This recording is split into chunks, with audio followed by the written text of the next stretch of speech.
स्वागत है आप सभी का आपके अपने चैनल लक्ष्य तक पर। जहाँ दोस्तों आज की क्लास आपके लिए बहुत ही महत्वपूर्ण होने वाले है। आज हम पढ़ने वाले हैं यूपी टेट 2013 में पूछे गए बाल विकास के वो प्रश्न जो आज की परीक्षा में फिर से आ सकते हैं। आज की मतलब आने वाले परीक्षा में फिर से पूछे जा सकते हैं। तो तैयार हो जाइए। यूपी टेट 2013 में जितने भी बाल विकास के प्रश्न पूछे गए थे आज की इस क्लास में हम उनको डिस्कस करने वाले हैं। अभी तक आप हमारे चैनल पर पहली बार आए हैं तो चैनल को सब्सक्राइब कर लीजिए, और जो क्लासेज नहीं देख पाए पिछली क्लासेज आप उसके लिए चैनल पर विजिट करिए। वहाँ पर एक यूपी टेट क्लासेज के नाम से प्लेलिस्ट बन गई है। वहाँ पर आपको सारे के सारे प्रीवियस ईयर भी प्रोवाइड किए गए हैं और साथ में कुछ महत्वपूर्ण और अतिरिक्त क्लासेज भी उपलब्ध हैं। ठीक है, तो चलिए इस प्रकार के प्रश्न 2013 में पूछे गए तो हम देखेंगे आज की इस क्लास को। पूरी क्लास को जरूर देखिएगा। पहला प्रश्न देखिए क्या कह रहा है। तो कह रहा है कि संवेग व्यक्ति की उत्तेजित दशा है, यह कथन किसका है। यह परिभाषा कई बार यूपी टेट के पेपर में पूछा जा चुका है। याद कर लीजिए इस परिभाषा को। किसके अनुसार है? संवेग व्यक्ति की उत्तेजित दशा है। ए ऑप्शन कर है पियाजे का, बी ऑप्शन कर है वुडवर्थ का, सी ऑप्शन कर है वाटसन का और डी ऑप्शन कर है रॉस का। तो चलिए बताइए कौन सा उत्तर हमारा सही होगा। तो संवेग मतलब जानते हैं? संवेग जिसे आप इंग्लिश में इमोशन कहते हैं उसी को संवेग कहा जाता है। ठीक है, तो यहाँ पर यह परिभाषा किसकी है? तो वुडवर्थ महोदय की है। वुडवर्थ हमारे बी ऑप्शन में दिए गए। इन्हीं के द्वारा यह परिभाषा दिया गया था कि संवेग व्यक्ति की उत्तेजित दशा है। इसलिए आज की पहले प्रश्न का हमारा जो उत्तर निकलेगा बी ऑप्शन सही हो जाएगा।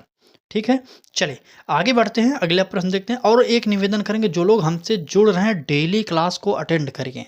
अगर आप एक दिन भी क्लास को मिस कर दे रहे हैं तो इसका मतलब आपको हमारे साथ जुड़ने का लाभ नहीं मिलने वाला है। ठीक है, हम पहली बार यूट्यूब पर आपको फ्री प्रैक्टिस बैच प्रोवाइड कर रहे हैं। परीक्षा के दिन तक आपको यह प्रैक्टिस बैच मिलती रहेगी। तो फ्री है तो आप जुड़िए और फ्री में पढ़ाई करिए। ठीक, चलिए आगे बढ़ते हैं, अगला प्रश्न देखते हैं क्या कह रहा है। कह रहा है कि शैक्षिक विकास में मूल्यांकन का अर्थ है। मूल्यांकन का क्या अर्थ है ये आपको बताना है। ए ऑप्शन कह रहा है छात्रों की प्रगति का आकलन, बी ऑप्शन कर रहा है कक्षा अभिलेखों का मूल्यांकन, सी ऑप्शन कर रहा है कार्य निष्पादन का मूल्यांकन और डी ऑप्शन कर रहा है ज्ञान क्षमता का मूल्यांकन। तो जल्दी से कमेंट करिए शैक्षिक विकास में मूल्यांकन का क्या अर्थ होता है। ठीक है, तो सबसे पहले जान जाइए कि शैक्षिक विकास में मूल्यांकन वह स्थिति है जहां पर बालकों की निष्पत्ति, उनके द्वारा अर्जित ज्ञान तथा कौशल की मात्रा का पता लगाया जाता है तथा उनको एक स्थिति प्रदान की जाती है। यहाँ पर इतना जानते रहिएगा, अर्थात मूल्यांकन किसी वस्तु के मूल्य को निर्धारित करने के कार्य या प्रक्रिया की ओर संकेत करता है। यह भी जानते रहिएगा। ठीक है, आएंगे अपने प्रश्न पर। पूछा क्या जा रहा है, शैक्षिक विकास में मूल्यांकन का क्या अर्थ होता है। देखते हैं ऑप्शन। तो ये ऑप्शन कह रहा है छात्रों की प्रगति का आकलन। क्या सिर्फ शैक्षिक मूल्यांकन का यही अर्थ होगा? तो यह हमारा गलत हो जाएगा। कक्षा अभिलेखों का मूल्यांकन बिल्कुल गलत हो जाएगा। कार्य निष्पादन का मूल्यांकन यह भी हमारा गलत होगा।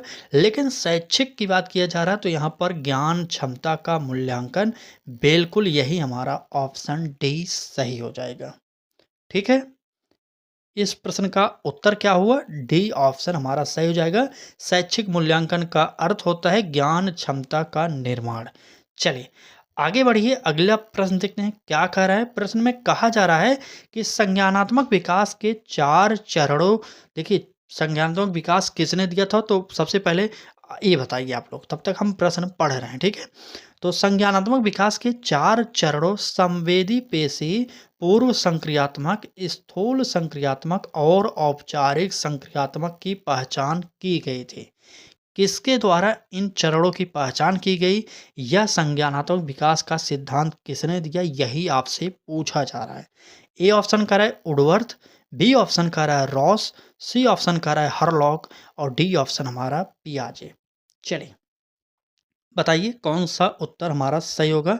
संज्ञानात्मक विकास के 4 चरणों का उल्लेख किसने किया है?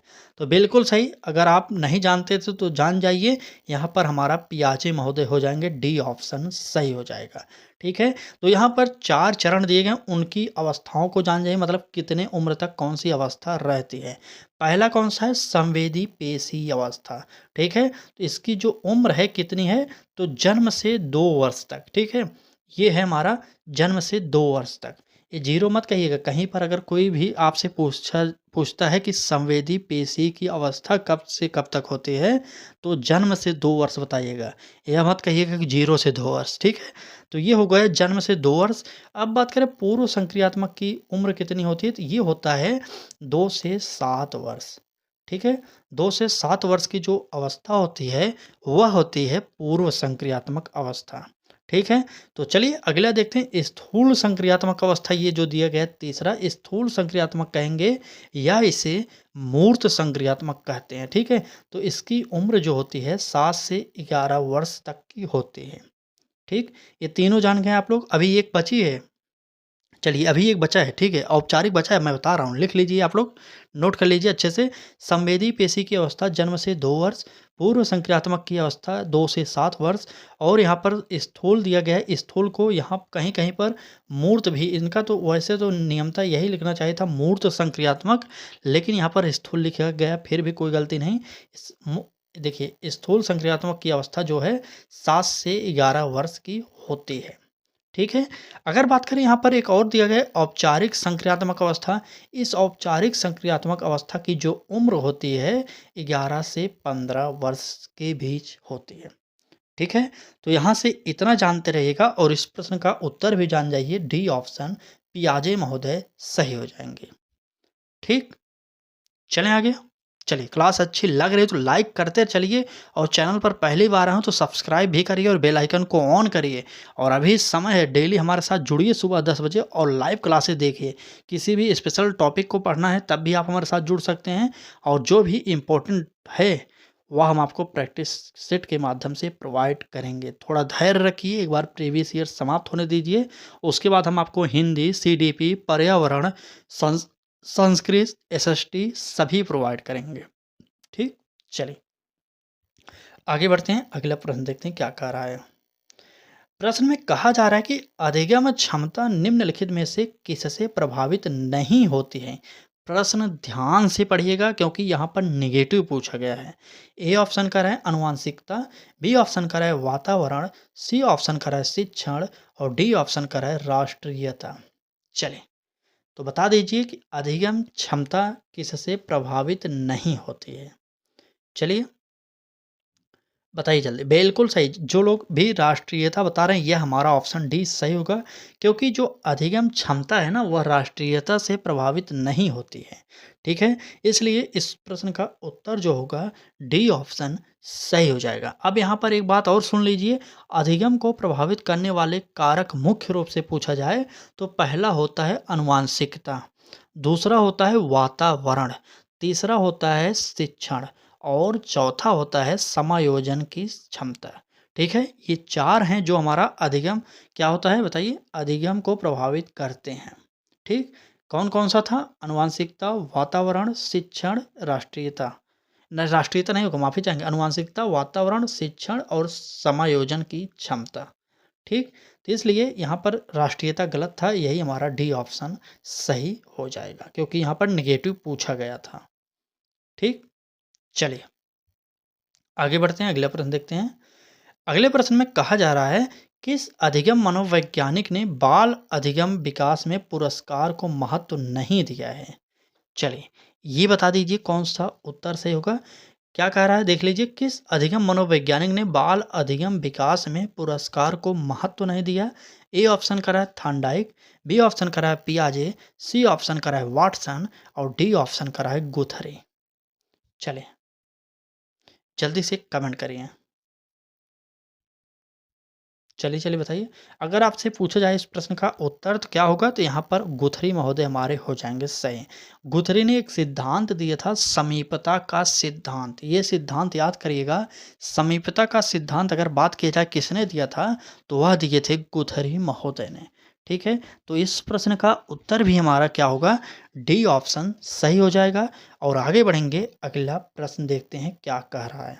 चलिए, अगले प्रश्न में कहा जा रहा है कि निम्नलिखित में से किस एक शिशु में अधिगम को सहायता नहीं मिलती। देखिए, कह रहा है कि निम्नलिखित में से किस एक से शिशु के अधिगम में सहायता नहीं मिलती। मतलब यहाँ पर भी एक शब्द नेगेटिव दिया गया है एक ऑप्शन में, वही आपको चुनना है।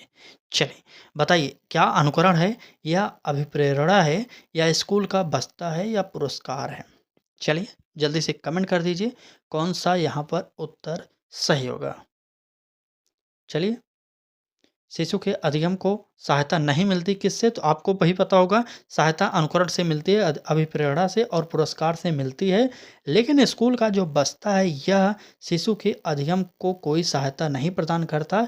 इसलिए हमारा इस प्रश्न का उत्तर जो होगा, सी ऑप्शन सही हो जाएगा। ठीक, तो यहाँ पर क्या निकला, सी ऑप्शन सही हो जाएगा। और आगे बढ़ेंगे, अगला प्रश्न देखेंगे क्या कह रहा है। चलिए,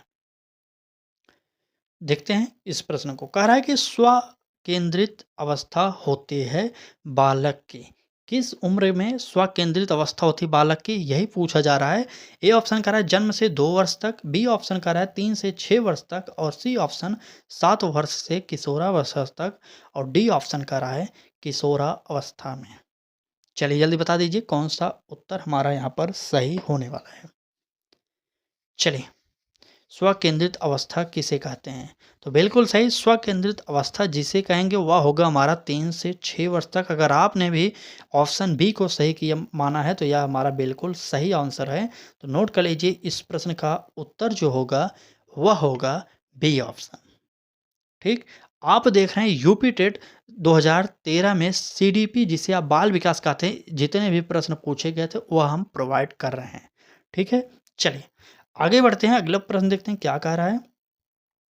अगले प्रश्न में कहा जा रहा है कि माँ बाप के साय से बाहर निकल अपने साथी बालकों की संगत को पसंद करना संबंधित है।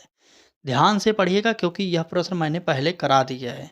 देखिए क्या कह रहा है, माँ बाप के साय से बाहर निकल अपने साथी बालकों की संगत को पसंद करना किससे संबंधित है। ए ऑप्शन कह रहा है किशोरावस्था से, बी ऑप्शन कह रहा है पूर्व किशोरावस्था से, सी ऑप्शन कह रहा है उत्तर बाल्यावस्था से, और डी ऑप्शन कह रहा है शैशवावस्था से।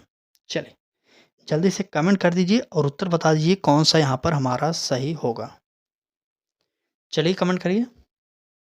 बिल्कुल सही, जो हमारा उत्तर सही हो रहा है वह हो रहा है क्या, पूर्व किशोरावस्था। क्या हो रहा है, पूर्व किशोरावस्था हो रहा है। ठीक है, तो बिल्कुल सही, बी ऑप्शन यहाँ पर हमारा सही हो गया। अगर आपने भी बी ऑप्शन दिया था तो कमेंट करिए कि आपका सही हुआ यह प्रश्न कि नहीं। चलिए आगे बढ़ते हैं, अगला प्रश्न देखते हैं। अगले प्रश्न में कहा जा रहा है कि मानसिक परिपक्वता की ऊंचाई को छूने के लिए प्रयत्नरत रहना संबंधित है। किससे संबंधित है यही पूछा जा रहा है आपसे। ए ऑप्शन का रहा है किशोरावस्था से, बी ऑप्शन का रहा है प्रौढ़ावस्था से, सी ऑप्शन का रहा है पूर्व बाल्यावस्था से, और डी ऑप्शन का रहा है उत्तर बाल्यावस्था से। चलिए बताइए इस प्रश्न का उत्तर क्या होगा। पूछा क्या गया था, मानसिक परिपक्वता की ऊंचाइयों को छूने के लिए प्रयत्नरत रहना किससे संबंधित है, मतलब किस अवस्था से संबंधित है ये पूछा जा रहा है।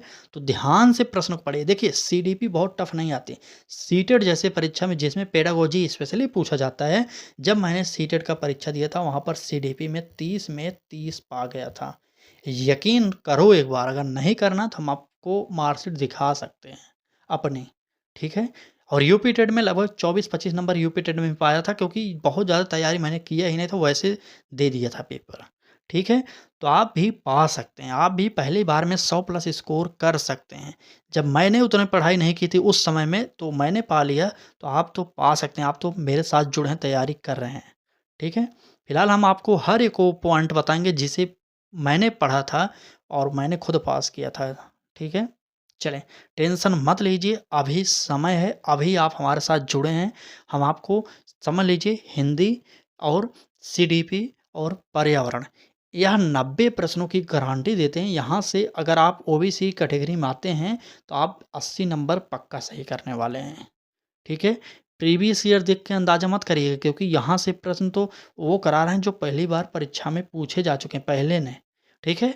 और अभी जो अलग से क्लासेज होंगी, हर एक टॉपिक से प्रैक्टिस सेट प्रोवाइड करेंगे आपको, ठीक है? लेकिन पढ़ना आपको हर दिन पड़ेगा। ये नहीं कि आज एक क्लास देख लिए, अभी तो कुछ हो नहीं रहा है, 10-5 दिन बाद देखेंगे, परीक्षा तो अभी बहुत दिन है, बाद में देख लेंगे, ऐसा बिल्कुल नहीं करना आपको, ठीक है? नहीं तो आप नहीं पढ़ते तो आप तुरंत यहाँ से निकाल दिए जाते हैं, ठीक है? आपको पता होगा किसी भी क्लास में ऐसा नहीं करना चाहिए, ठीक? चलिए, मैंने इस प्रश्न का उत्तर बता दिया ना? बताया कि नहीं उत्तर? ठीक है, मैंने पूर्व किशोरावस्था बताया था। चलिए, पूर्व बाल्यावस्था होगा, ठीक? सी ऑप्शन सही हो जाएगा। चलें, आगे बढ़ते हैं, अगला प्रश्न देखते हैं। कह रहा है कि सीखने का प्राथमिक मूलभूत नियम संबंधित है। देखिए, मेरी बात अगर आपको बुरी लग रही हो तो हम आपसे माफ़ी चाहते हैं, ठीक है? मेरा सिर्फ इतना ही उद्देश्य है, आप पढ़िए, चाहे जैसे पढ़ें आप पढ़ें, ठीक है? कई लोग हैं जो हमारे चैनल को पर जुड़े हैं हमसे पढ़ने के लिए, लेकिन वो लोग अभी सो रहे हैं, पता नहीं कहाँ सो रहे हैं। चैनल को सब्सक्राइब कर दिए, लग रहा है कि वो लोग पास हो जाएँगे वैसे ही, ऐसा बिल्कुल नहीं होगा। आप हमारे साथ जुड़ रहे हैं तो आप डेली क्लासेज करिए, नहीं तो आप मत जुड़िए। ऐसा ना हो कि आप हमारे साथ जुड़े और क्लास ना करें, बाद में कहें कि रिजल्ट नहीं हुआ, कैसे होगा? ठीक? तो थोड़ा जागरूक बनिए, आप समझिए कि आपके लिए कुछ मेहनत किया जा रहा है इतना, तो आपके ही लिए है ना, तो आप जुड़िए तो पढ़ने के लिए जुड़िए, ठीक? चलिए, प्रश्न पर आते हैं, अगर बात बुरी लगती हो तो माफ़ी चाहेंगे आपसे, ठीक है? क्योंकि अभी समय है, अगर आप अभी नहीं तैयारी करेंगे ना, जिस दिन परीक्षा की डेट नज़दीक आएगी, उस दिन आप पछताने वाले हैं। ठीक है? चलिए, लेट ना करेंगे, क्लास को आगे बढ़ाएँगे क्योंकि क्लास बहुत लंबी हो जाएगी। बाकी आप खुद समझदार हैं, इतने उम्र हो गई आपकी, इतनी पढ़ाई कर ली आप, इतना तो जानते होंगे। ठीक है? चलिए, प्रश्न पर आते हैं। ध्यान से पढ़िए, जो लोग देख रहे हैं पूरी क्लास को डेली देखा करिए। चलिए देखते हैं क्या कह रहा है। सीखने का प्राथमिक मूलभूत नियम संबंधित किससे है? ए ऑप्शन कह रहा है अभ्यास कार्य से, बी ऑप्शन कह रहा है परिणाम की अपेक्षा से, सी ऑप्शन कह रहा है प्रशंसा से और डी ऑप्शन कह रहा है तत्परता से। चलिए, बताइए सीखने का मूलभूत नियम किससे संबंधित होगा? तो वह हो जाएगा हमारा तत्परता से। हमारा डी ऑप्शन यहाँ पर सही हो जाएगा। ठीक है, तो इस प्रश्न का उत्तर डी ऑप्शन सही होगा और आगे बढ़ेंगे, अगला प्रश्न देखेंगे क्या कह रहा है। चलिए, कह रहा है कि सीखने की प्रक्रिया को प्रभावित करने वाले कारक हैं। कौन से कारक हैं? ए ऑप्शन कर रहा है अनुकरण, बी ऑप्शन कर रहा है प्रशंसा एवं निंदा, सी ऑप्शन कर रहा है प्रतियोगिता और डी ऑप्शन कर रहा है उपरोक्त सभी। चलिए बताइए, कमेंट करिए। सीखने की प्रक्रिया को प्रभावित करने वाले कारक कौन-कौन से होते हैं, ये आपसे पूछा जा रहा है। और यहाँ पर बात करें तो अनुकरण होता है, यह सीखने को प्रभावित करता है। प्रशंसा एवं निंदा भी प्रभावित करेगा और प्रतियोगिता तो प्रभावित करती ही है। इसलिए इस प्रश्न का उत्तर हमारा डी ऑप्शन उपरोक्त सभी हो जाएगा। ठीक? तो यहाँ पर कुछ और शब्दों को सुन लीजिए, मैं यहाँ पर लिखने वाला नहीं हूँ, आप सुनिए, ठीक है? क्या बोलने जा रहा हूँ? अधिगम को प्रभावित करने वाले कारक या सीखने को प्रभावित करने वाले कारकों को जान जाइए। जैसे पूर्व अधिगम, विषय वस्तु का स्वरूप और विषय के प्रति मनोवृत्ति, सीखने की इच्छा, सीखने की विधि, अभिप्रेरणा, आनुवांशिकता, वातावरण, शिक्षण, प्रशंसा एवं निंदा। मुख्य रूप से ये 11-10 पॉइंट में माफ़ी चाहेंगे, 10 पॉइंट है ये। इनको याद किए रहेंगे तो अगर आपको इस प्रकार के प्रश्न देखने को मिलेंगे पेपर में तो आप गलती नहीं करेंगे। ठीक है? चलिए, आगे बढ़ें। चलिए आगे बढ़ जाइए, अगले प्रश्न देखते हैं। अगर आप भी चाहते हैं रोज़ हमारे साथ जुड़ना लाइव तो आप चैनल को से जुड़ सकते हैं, ठीक है? बाकी अगर आपको पढ़ाई नहीं करना तो आप हमारे साथ मत जुड़िएगा, ठीक? चलिए, प्रश्न में कहा जा रहा है कि बालकों के सीखने में प्रेरणा को किस रूप में उपयोगी माना जाता है? तो बताइए, ए ऑप्शन कर है बालक की वैयक्तिकता का आधार, बी ऑप्शन कर है पुरस्कार एवं दंड, सी ऑप्शन कर है प्रशंसा एवं भर्त्सना और डी ऑप्शन उपरोक्त सभी। चलिए, भर्त्सना चलिए बताइए, जल्दी से कमेंट करिए। बिल्कुल सही, उपरोक्त सभी हो जाएगा। यहाँ पर भी हम डी ऑप्शन को सही करेंगे क्योंकि यहाँ पर डी ऑप्शन हमारा सही हो रहा है। ठीक, चलिए आगे बढ़ते हैं, अगला प्रश्न देखते हैं क्या कह रहा है। प्रश्न में कहा जा रहा है कि बुद्धि एवं सृजनात्मकता में से किस प्रकार का सहसंबंध पाया जाता है? ध्यान से सुनिए, कह रहा है कि बुद्धि एवं सृजनात्मकता में से किस प्रकार का सहसंबंध पाया जाता है। ए ऑप्शन कर रहा है धनात्मक, बी ऑप्शन कर रहा है ऋणात्मक, सी ऑप्शन कर रहा है शून्य और डी ऑप्शन उपरोक्त सभी। चलें, जल्दी से बता दीजिए कौन सा होगा यहाँ पर उत्तर सही। देखते हैं कितने लोग जल्दी-जल्दी कमेंट कर रहे हैं। जल्दी-जल्दी कमेंट करते रहिए ना, क्योंकि क्लास को आगे बढ़ाना है। तो यहाँ पर बात करें उत्तर की, तो कौन-सा उत्तर होगा? चलिए बताइए। बिल्कुल सही। कौन-सा संबंध होगा? बुद्धि एवं सृजनात्मकता का संबंध की बात किया जाए तो धनात्मक होता है, ऋणात्मक भी हो जाता है और शून्य भी हो जाता है। ठीक है? तो यहाँ पर उत्तर जो होगा हमारा उपरोक्त सभी सही हो जाएगा। ठीक? चलिए, 2013 में जो सीडीपी का पेपर आया था ना, वहाँ पर कई प्रश्न, लगभग 10 से 12 प्रश्न तो पेडागोजी के थे। ठीक है? तो इस क्लास में हम पेडागोजी को कम लाकर आए हैं, क्योंकि यहाँ पर पेडागोजी बहुत हार्ड था, तो उतना आज के ज़माने में यूपी टेट में नहीं पूछा जा रहा है। ये तो सीटेट की परीक्षाओं के लिए हो गया, इतनी हार्ड पेडागोजी दी गई थी। तो आज की क्लास में हम उतने ही प्रश्न लाए हैं जो आपके लिए इम्पोर्टेंट थे। ठीक है? पेडागोजी भी लाए हैं, लेकिन कुछ प्रश्न लाए हैं जो लग रहा है कि हाँ, इस बार आ सकते हैं, वही लाए हैं। बाकी टफ वाले पेडागोजी को हमने छोड़ दिया है। ठीक है? ऐसा मत समझिएगा कि वह बहुत स्पेशल था, बिल्कुल नहीं। मेरे हिसाब से बहुत ज़्यादा पेडागोजी आपको नहीं पढ़ना, सामान्य पेडागोजी आपको यूपी टेट में अच्छा नंबर दिला सकती है। ठीक है?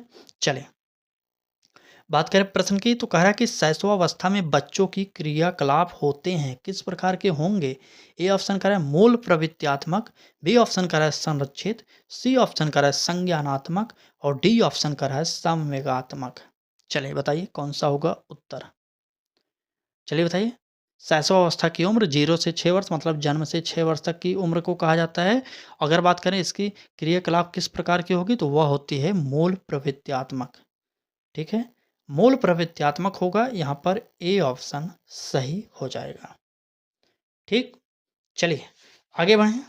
बताइए आगे बढ़ें। देखते हैं आगे क्या कह रहा है अगले प्रश्न में। अगले प्रश्न में कहा जा रहा है कि निम्नलिखित में से किस समूह के बच्चों को समायोजन की समस्या होती है? ये अभी मैंने ऊपर बता दिया, थोड़ा-सा आप लॉजिक यूज़ करेंगे तो आप इस प्रश्न का उत्तर सही दे सकते हैं। ठीक? तो देखिए प्रश्न में पूछा जा रहा है किस समूह के बच्चों को समायोजन की समस्या होती है?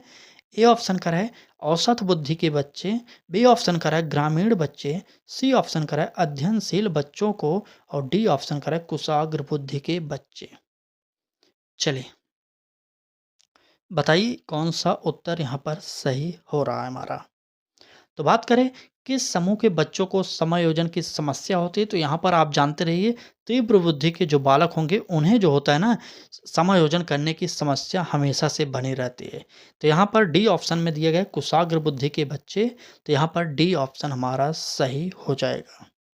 ठीक? चलिए अगला प्रश्न देखते हैं।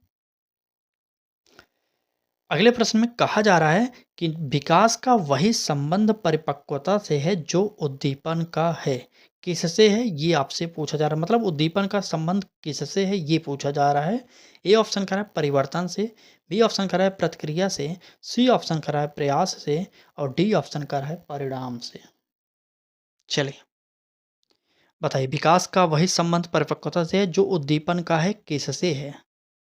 देखते हैं कितने लोग सही कर रहे हैं। बिल्कुल सही, आप लोग बहुत ही अच्छा काम कर रहे हैं। इस प्रकार से आप डेली कमेंट करते रहिए, डेली पढ़ाई करिए। तो एक दिन ऐसा आ जाएगा ना, कुछ दिन बाद आप जो भी प्रश्न देखेंगे सीडीपी का ना, आप तुरंत सही कर देंगे। पेपर में बैठेंगे तो आपको पता लग जाएगा हाँ, हम पास होने वाले हैं कि नहीं। आंसर की तो देखने की ज़रूरत ही नहीं पड़ेगी आपको। ठीक? चलिए, फिलहाल देखते हैं प्रश्न का उत्तर क्या दे रहे हैं आप लोग। बिल्कुल सही, तो हमारा उत्तर जो होगा यहाँ पर बी ऑप्शन सही हो जाएगा, प्रतिक्रिया। ठीक है? विकास का वही संबंध परिपक्वता से है जो उद्दीपन का प्रतिक्रिया से है। ठीक है?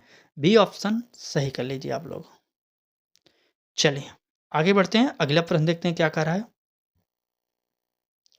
प्रश्न में कहा जा रहा है कि पियाजे मुख्यतः के क्षेत्र में योगदान के लिए जाना जाता है। देखिए प्रश्न अभी मैंने ऊपर जस्ट बताया, लेकिन यहाँ पर थोड़ा-सा चेंज करके आपको फिर से प्रश्न जीन पियाजे से संबंधित दे दिया गया। अभी मैंने चारों अवस्थाओं का वहाँ पर वर्णन किया था, आपने सुना भी था, दूसरा या तीसरा प्रश्न था आज की क्लास का। ठीक है? तो बता दीजिए जीन पियाजे मुख्यतः किस सिद्धांत से संबंधित हैं? ए ऑप्शन करें भाषा विकास, बी ऑप्शन संज्ञानात्मक विकास और सी ऑप्शन नैतिक विकास और जो है डी ऑप्शन सामाजिक विकास। चलिए, उत्तर क्या होगा? तो बात करें यहाँ पर एक दिया गया है भाषा विकास। अगर पूछा जाए भाषा विकास का सिद्धांत किसने दिया? उत्तर में बताइएगा चॉम्स्की। ठीक है? चॉम्स्की को बात कर लीजिए। बात करें संज्ञानात्मक विकास की तो पियाजे ने दिया था। ठीक? अगर बात करें नैतिक विकास का सिद्धांत तो कोहलबर्ग ने दिया था। इतना याद करिएगा। ठीक है? कोहलबर्ग ने दिया था। अब यहाँ पर पियाजे से पूछा गया तो इसलिए हमारा उत्तर जो होगा ज्ञानात्मक विकास हो जाएगा। यहाँ पर संज्ञानात्मक न देकर ज्ञानात्मक विकास दे दिया गया, लेकिन उत्तर हमारा वही होगा, बी ऑप्शन सही। ठीक? चलिए, आगे बढ़ते हैं। अगला प्रश्न देखते हैं क्या कह रहा है। अगले प्रश्न में कह रहा है कि शिक्षण प्रक्रिया में निम्नलिखित में किसका भली प्रकार ध्यान रखना चाहिए? ध्यान से पहले प्रश्न खुद सुनिए तभी तो ध्यान रखेंगे आप। क्या पूछा गया कि शिक्षण प्रक्रिया में निम्नलिखित में से किसका भली प्रकार ध्यान रखना चाहिए? ए ऑप्शन कह रहा है विद्यार्थियों की सक्रिय सहभागिता, बी ऑप्शन कह रहा है अनुशासन और नियमित उपस्थिति, सी ऑप्शन कह रहा है गृह कार्य की जांच में लगन और डी ऑप्शन विषय वस्तु का कठिनाई स्तर। चलिए, बताइए कौन सा उत्तर यहाँ पर हमारा सही हो रहा है इस प्रश्न का। देखते हैं कितने लोग उत्तर दे रहे हैं। चलिए, बात करें शिक्षण प्रक्रिया में निम्नलिखित में से किसका भली प्रकार से ध्यान दिया जाता है, तो वह होता है विद्यार्थियों की सक्रिय सहभागिता। ठीक है? यही तो मेन है। देखिए सीडीपी का मेन उद्देश्य यही है कि बालक का विकास किया जाए। ठीक है? तो इन चारों ऑप्शन में सबसे बेस्ट ऑप्शन था ए ऑप्शन विद्यार्थियों की सक्रिय सहभागिता। अगर बालक किसी भी कार्य में सक्रिय रूप से भाग नहीं लेगा, अगर उसकी इच्छा नहीं है तो वह कार्य नहीं कर पाएगा। ठीक है? तो आप लोग याद कर लीजिए इस प्रश्न का उत्तर जो होगा ए ऑप्शन सही हो जाएगा। ठीक? चलिए, आज की क्लास में बस इतने ही प्रश्न थे क्योंकि जो पेडागोजी के बहुत टफ प्रश्न थे वह मैंने इस क्लास में नहीं लिया। क्यों नहीं लिया? क्योंकि आज के समय में जब टेट का पेपर होगा ना तब इतना टफ पेडागोजी नहीं पूछा जाएगा। लेकिन 2013 में जब पेपर हुआ था ये वाला टेट, तो यहाँ पर पेडागोजी के लगभग 10-12 प्रश्न पूछे गए थे। ठीक है? तो उसमें से जो इम्पोर्टेंट थे वह छाँट-छाँट के आपको सामने रख दिया। लेकिन अभी भी 4-5 प्रश्न पेडागोजी के आज की क्लास में मैंने नहीं लिया था। ये आपको बता दे रहा हूँ। ठीक? पहले ही बताया, अभी भी बता दे रहा हूँ। क्यों नहीं लिया? क्योंकि वह प्रश्न आने की कोई उम्मीद नहीं है यूपी टेट में, क्योंकि पेडागोजी बहुत टफ थी वो वाली। ठीक? चलिए, फिलहाल क्लास अच्छी लगी हो तो लाइक करिएगा, चैनल को सब्सक्राइब कर लीजिए, बेल आइकन को ऑन कर लीजिए, क्योंकि यहाँ पर आपको इस बार 2025-26 के लिए यूपी टेट की फ्री प्रैक्टिस बैच प्रोवाइड की जा रही है, जिसका ₹1 भी शुल्क आपसे नहीं लिया जाएगा और परीक्षा तक आप प्रैक्टिस सेट हल कर सकते हैं हमारे साथ। ठीक है? तो तैयार रहिएगा, कल फिर मिलेंगे आपसे इसी नए क्लास के साथ। तो धन्यवाद। आज की क्लास में बस इतना ही था, कल फिर मिलेंगे नई क्लास के साथ, तब तक के लिए धन्यवाद।